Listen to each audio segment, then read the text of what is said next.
तो हेलो मेरे प्यारे स्टूडेंट। तो आज की इस वीडियो में हम आपको बताने वाले हैं कि संदर्भ व्याख्या कैसे लिखें, जो 10 नंबर का आपके बोर्ड एग्जाम में आता है, और उसे कैसे लिखें, ये गलती मत करें।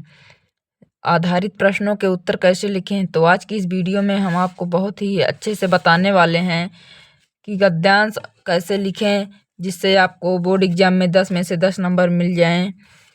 तो चलिए आपको बता देते हैं कि पेपर में इस प्रकार आता है, दिए गए गद्यांश पर आधारित निम्नलिखित प्रश्नों के उत्तर दीजिए। ये लिखा रहता है और 5 प्रश्न पूछे जाते हैं। उपयुक्त गद्यांश के पाठ और लेखक का नाम लिखिए। रेखांकित अंश की व्याख्या कीजिए। राष्ट्र निवासी जन ने किसके साथ तादाद में स्थापित किया। ये सभी प्रश्न पूछे गए हैं, जिसमें से आपको सभी प्रश्नों का उत्तर देना है। इसमें लिखा गया है, दिए गए गद्यांश पर आधारित निम्नलिखित प्रश्नों के उत्तर दीजिए, जो कि 10 नंबर का आता है। पांचों प्रश्न 2-2 नंबर के होते हैं, जो कि यहाँ लिखा गया है। तो चलिए आपको बता देते हैं किस प्रकार लिखना है जिससे आपका एक भी नंबर नहीं कटे और 10 में 10 सभी नंबर मिल जाए। तो सबसे पहले आपको यहाँ पर प्रश्नोत्तर संख्या डाल लेना है और गद्यांश है या पद्यांश से लिख लेना है। तो चलिए स्टार्ट करते हैं कैसे लिखा जाता है। तो हेडिंग डालेंगे पहले संकेत, तो पैराग्राफ का सबसे आगे वाला और उसके बाद सबसे पीछे वाला लिख लेंगे। फिर पहला प्रश्न रहता है संदर्भ। संदर्भ लिखा रहता है या फिर लिखा रहता है उपयुक्त गद्यांश के पाठ और लेखक का नाम। तो चाहे आप पाठ और लेखक के नाम लिख सकते हैं या संदर्भ भी लिख सकते हैं। तो चलिए आपको बताते हैं कैसे लिखेंगे। यहाँ पर किसी भी पाठ का आ जाए जिसे आपको नहीं पता, तब भी आप इसी प्रकार से लिख सकते हैं। जैसे प्रस्तुत गद्यांश हमारी पाठ्य पुस्तक हिंदी के राष्ट्र का स्वरूप नामक पाठ से लिया गया है। इसके लेखक डॉक्टर वासुदेव शरण अग्रवाल जी हैं। अगर कोई दूसरे पाठ का आ जाता है तो यहाँ केवल यही पाठ का नाम और लेखक का नाम बदला जाता है और सभी वही रहता है। तो आशा करते हैं कि आपको समझ में आया होगा। तो दूसरा प्रश्न रहता है रेखांकित अंश की व्याख्या, जो 2 नंबर का ये रहता है। 2 नंबर का, या सभी प्रश्न 2-2 नंबर के रहते हैं। सभी प्रश्न मिलाकर 10 नंबर के कुल हो जाते हैं। 2 नंबर, ये भी सभी नंबर मिलाकर 10 नंबर हो जाते हैं। तो सभी प्रश्न करना बहुत ही इम्पोर्टेंट है। चलिए रेखांकित अंश की व्याख्या आपको बता देते हैं। केवल रेखांकित अंश की व्याख्या में यही इतना लिखना है, जब तक सूर्य की रश्मियों से लेकर जीवन भी अमर है। यहाँ तक की व्याख्या अपने सरल शब्दों में कर सकते हैं। तो चलिए व्याख्या बता देते हैं कैसे किए हैं हम।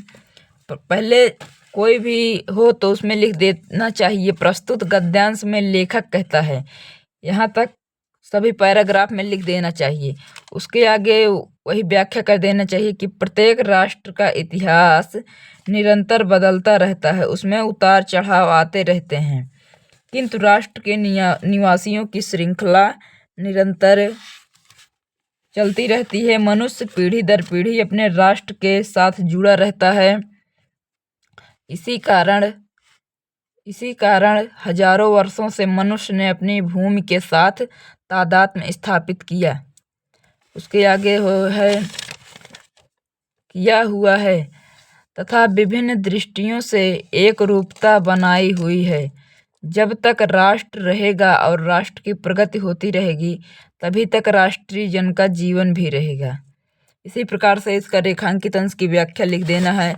उसके बाद तीसरा प्रश्न है, राष्ट्र निवासी जन ने किसके साथ तादाद में स्थापित किया है।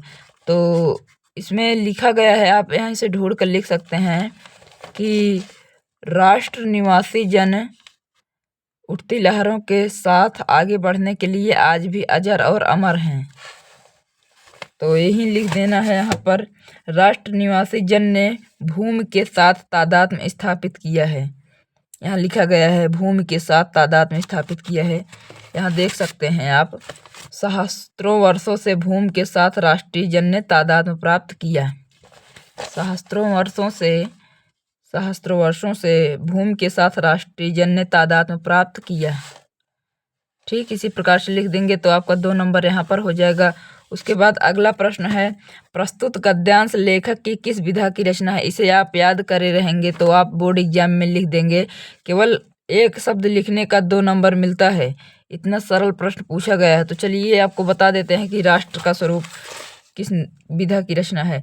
प्रस्तुत गद्यांश लेखक की निबंध विधा की रचना है। ये रामचंद्र वासुदेव शरण अग्रवाल जी का निबंध विधा की रचना है। और 5वां प्रश्न है कि संततवाही और रश्मियों का शब्दों का अर्थ बताइए, शब्दार्थ लिखिए। ये भी 2 नंबर का आता है। तो आइए आपको ये भी बता देते हैं। संततवाही और रश्मियों का शब्दार्थ। संततवाही का अर्थ होता है सदा प्रवाहित या स्थायी, और रश्मियाँ का अर्थ होता है सूर्य की पहली किरण। सूर्य की पहली किरण। इसी प्रकार से अगर आप लिख देंगे तो आपका बोर्ड एग्जाम में 10 में से 10 नंबर पूरा मिल जाएगा। आशा करते हैं कि आपको समझ में आया होगा।